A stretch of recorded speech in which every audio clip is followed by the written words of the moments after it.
அனைவருக்கும் வணக்கம். சற்றுமுன் வெளியான முக்கிய அறிவிப்படி மத்திய அரசு ஊழியர்களுக்கான 8வது ஊதிய குழு குறித்து தற்போது இன்று முக்கியமான அறிவிப்பு ஒன்று வெளியாகியுள்ளது. இதை பத்தி விரிவாக வீடியோல பார்க்க போறோம். வீடியோவை கடைசி வரைக்கும் முழுமையாக பாருங்க. வீடியோக்குள்ள போறதுக்கு முன்னாடி இந்த வீடியோக்கு ஒரு லைக் பட்டனை பிரஸ் பண்ணிக்கோங்க. இப்பதான் இந்த சேனலுக்கு ஃபர்ஸ்ட் டைம் இருக்கீங்கன்னா சப்ஸ்கிரைப் பட்டனை பிரஸ் பண்ணிக்கோங்க. கூடவே பெல் ஐகான் பட்டனையும் பிரஸ் பண்ணிக்கோங்க. வாங்க வீடியோக்குள்ள போகலாம். சுமார் 10 மாத நீண்ட காத்திருப்புக்கு பிறகு மத்திய அமைச்சரவை இறுதியாக 8வது மத்திய ஊதிய குழுவின் பரிந்துரை விதிமுறைகளுக்கு ஒப்புதல் அளித்து ஊதிய குழுவின் தலைவர் மற்றும் உறுப்பினர்களின் பெயர்களையும் மத்திய அரசு அறிவித்துள்ளது.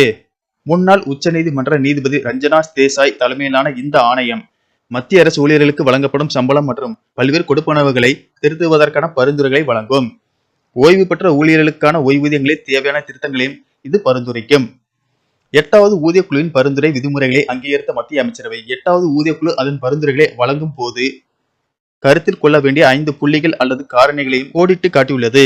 8வது ஊதிய குழுவின் கீழ் ஊழியர்கள் மற்றும் ஓய்வூதியதாரர்கள் இறுதியாக எவ்வளவு சம்பள உயர்வு பெறக்கூடும் என்பது குறித்த முடிவை வடிவமைப்பதில் இந்த காரணிகள் முக்கிய பங்கு வகிக்கும்.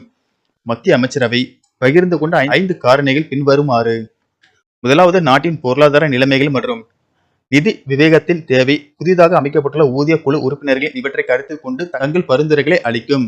இரண்டாவதாக, வளர்ச்சி பணிகளுக்கான செலவுகள் மற்றும் நலத்திட்ட நடவடிக்கைகளுக்கு போதுமான வளங்கள் கிடைப்பதை உறுதி செய்ய வேண்டிய அவசியம் உள்ளது. மூன்றாவதாக, பங்களிப்பு இல்லாத ஓய்வூதிய திட்டங்களின் நிதி செலவை குழு உறுப்பினர்கள் கருத்தில் கொண்டும். நான்காவது, மத்திய அரசு ஏற்றுக்கொள்ளும் பரிந்துரைகள் சில மாற்றங்களுடன் மாநில அரசுகளும் ஏற்றுக்கொள்கின்றன.